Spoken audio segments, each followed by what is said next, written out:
lepszych. Wejdź na groundgame.com.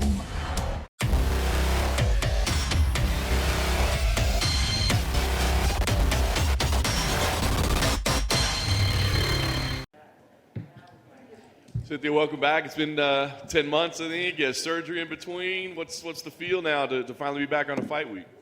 Man, it feels great. I feel like I'm, right at home. I'm super excited, and I cannot wait. This is definitely the best I've ever felt. It's awesome. I know fighters have a tendency to kind of rush back sometimes for surgeries and injuries, and you strike me as a person that would be like that a little bit. So what was the process for knowing, hey, we are really good here, and it is wise for me to be fighting again?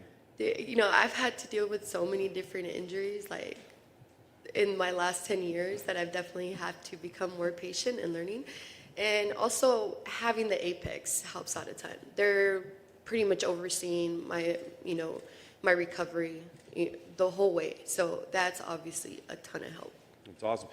And obviously you have spent a lot of time out here in Vegas. Do you think this is a permanent home for you, or is it just because of, using the PI and the recovery and all that? No, for now, yes. This is definitely home. I'm definitely officially a resident of Las Vegas. To tell you the truth, at first I didn't see myself living here, but after a year spending some time, I really like it a lot. There's a lot of stuff outside of the strip, so, a ton of food, Mount Charleston, and, you can't beat it. It's the fight capital of the world, so you're always having people in town, whether you're friends or family or teammates. Yeah. So as far as getting back to your fighting, not exactly taking warm-up fights, right? I mean, you're calling out the top dogs even in recovery. I mean, was there any thought of maybe we should go a little lower down the ranks, see how the shoulder's feeling? I feel like a lot of people take that approach and it might be smart and stuff like that. But the way I like to run the show is I like to go for the throat right away. So I like fighting the toughest fighters. I called out Jessica Andrade for that reason. I had come off of a loss in my last fight, had a shoulder surgery, and then here I am. I see her. I'm not even fully clear, and I'm like, do you want to fight in September? So it's just what I do. I love tough fights because it motivates me. It pushes me to strive to be, prepared. When I'm in camp, I get mean, and it definitely motivates me when I have such a dangerous opponent like that. Yeah. I apologize if you told it before. What was the story of the face-off photo that you had that you used to kind of call this out? When did that happen? Where did that happen? So I was helping one of my teammates, Maria. She had a fight for Invicta FC, and I think Jessica Andrade was also cornering one of her teammates. And so I seen her over there in Kansas City, and I was like, man, I definitely feel like that's a fight I want. She's in the top 5. I was like, I need to call her out now. And then because she was also staying here in Las Vegas, and I needed to make sure we didn't train in the same area. So I was like, I'm going to ask her to take a picture and then a face-off picture. And so we did, and then her coach was there, and I was like, all right, let's send it to Mick. So then that's how it went, Sometimes you got to go for it. You can't just sit around and wait for the perfect opportunity. Definitely didn't want to do it all for social media. I think face-to-face is the best way to do it. That's awesome. I thought it was like an old photo or something. That's great that you used it that way. So talk about the matchup. Obviously, she's accomplished a lot of things. Everybody talks a lot about her power and her strength. I mean, what do you see in her as an opponent? Yeah, I mean, obviously she's very dangerous. She's got a lot of highlight reels of knockouts and stuff. And so her also being the former champion, and she's fought in 3 different weight classes. I just want to fight the best. I think she's such an amazing fighter. It's somebody I definitely looked up to when I was getting into, fighting. So it's definitely a dream come true to fight all these women that I looked up to. And they scare the shit out of me. But you know what? That makes me work really hard, and I'm really excited. But, I'm a little crazy too, so I kind of scare myself too. So. That's awesome. Last thing for you, the goal here. I mean, obviously you want to pick up a win, but does it feel like you need to go out there and make some kind of a statement, get that hype that you had behind you, not that long ago before the layoff? I mean, does it feel like a need for that, or is it just let's just go get a win and get back to work? I'm gonna go out there and I'm gonna fight the best fight. I'm gonna go out there for the finish. This is what I want. I have something to not necessarily prove to everybody else, but to myself. I truly believe I'm one of the best fighters. I really believe I'm going to be a world champion. Sorry, I kind of got lost because I was running on. But yeah, I really feel like I belong out there. I don't want to go on there and be put so much pressure on me about it. I'm just going to go out there and get the win whatever way I can. And I really believe I'm going to It's going to be a great night of fight. Let's just say that. We're going to get the finish whether standing or on the ground. Cynthia, right here. I know you've been at flyweight for a bit now, and it's been a while since your last fight, but I remember something Dustin Poirier said when he went from featherweight to lightweight, that it was easier to make the weight, but it took him a while to feel like a lightweight rather than just a featherweight that wasn't cutting weight. Did you go through the same thing at all? Did you just feel like a straw weight that wasn't cutting weight, or did you just feel like a flyweight right away, your body adjusted?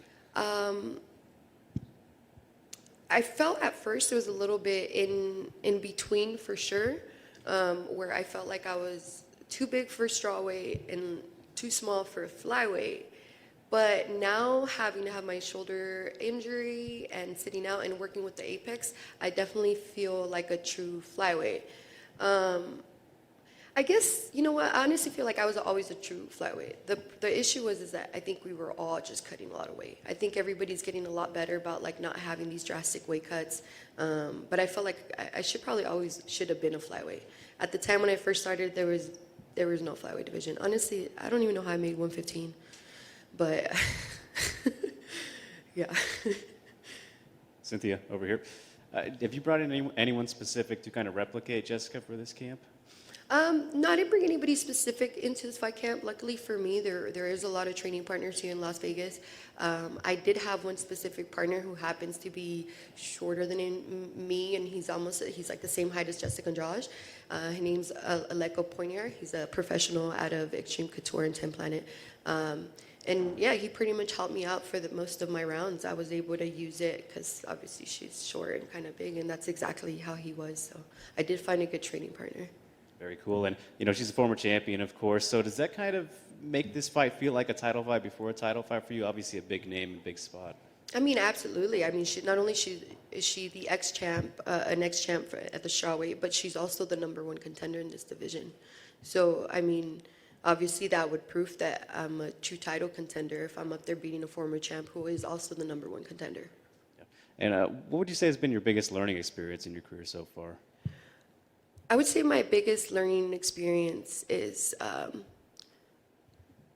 definitely patience and, you know, just humbleness, a lot of humbleness, because when I first got into the UFC, I blew out. I like had 4 fights in the first year. You know, Dana was raving about me. I was the next big thing. And then boom, I didn't fight for a whole year. Then I missed weight and then I lost. So imagine just being up top and like everybody loving you. Next thing you know, everybody's like photoshopping your body on like, you know, DC's body after I miss weight, just, you know, stuff like that. So it was a little bit, that was a very humbling experience. And, you know, it really reminds me of what's really important. And that's the people around me, my friends, my family, my coaches. And so definitely that's what fighting's taught me. It's like a good one. And last thing for me, you know, you were a former strawweight and, you know, you fought Carla Esparza. And, you know, there's kind of the weird thing going on at strawweight. At least she got passed up. Just curious your thoughts on all that. And, you know, how do you see the rematch with Rose and Weili going? And do you think Carla should have got the shot? I kind of do feel like Carla should have got the next shot, but either one of them, you know. But I do feel like Carla has been working extremely hard to get back there in the title shot, and I think eventually that fight will happen. And I think it's a fight that they can definitely sell, just because we know that Carla Esparza became champion by choking out Rose Namajunas. So it's something they're definitely going to put on together in the future. I felt like she should have the shot, but you know, that Weili versus Rose is obviously a great fight as well. For sure. Best of luck. Thank you. Sí. Sorry.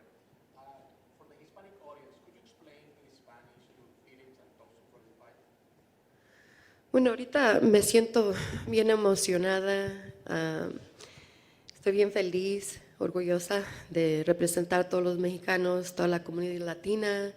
A tener tantos meses sin poder pelear y ahora regresar, y ahora voy a pelear con la peleadora que es #1 de Jessica Andrade, y ojalá siguiente siga el título para ser la primera campeona mexicana del UFC.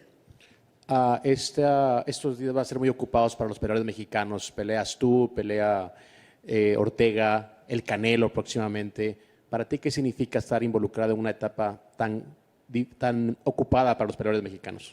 Bueno, a mí me da un gran orgullo de estar peleando en los mismos tiempos que está Canelo, también con Brian Ortega.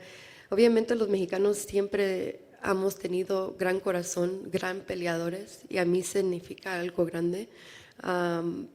Y también haciendo que es el mes de herencia de hispana. Y pues sí, ese es el tiempo de los mexicanos, y ya que tenemos el campeón de Brandon Moreno y vamos a seguir agarrando más campeones. Gracias. Gracias a usted. Cynthia, right over here on your left. Obviously, the champion of your division is competing later in the night. How do you see that one going down between Shevchenko and Murphy? Well, if we look at the way fights take place for like Lauren Murphy, she usually wins her fights by splits, barely wins her fights. When Valentina fights her opponents, she dominantly beats them, either finishes them or decisively.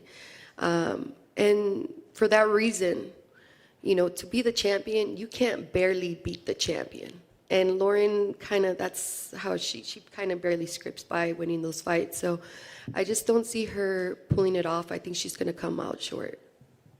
Now, not to jinx anything, but should anything happen, do you plan to show up for weigh-ins on championship weight in particular, in case they say, Cynthia, you're ready to step up? Absolutely. I mean, that was almost something I was willing to do last fight, because I also fought in the same card as Valentina last November. And so that was the thing. If either Jessica or Jennifer or Maya at that time, if she didn't miss weight or didn't show up, I was willing to more than likely step up, and I'm more than likely to step up this time again. Thank you.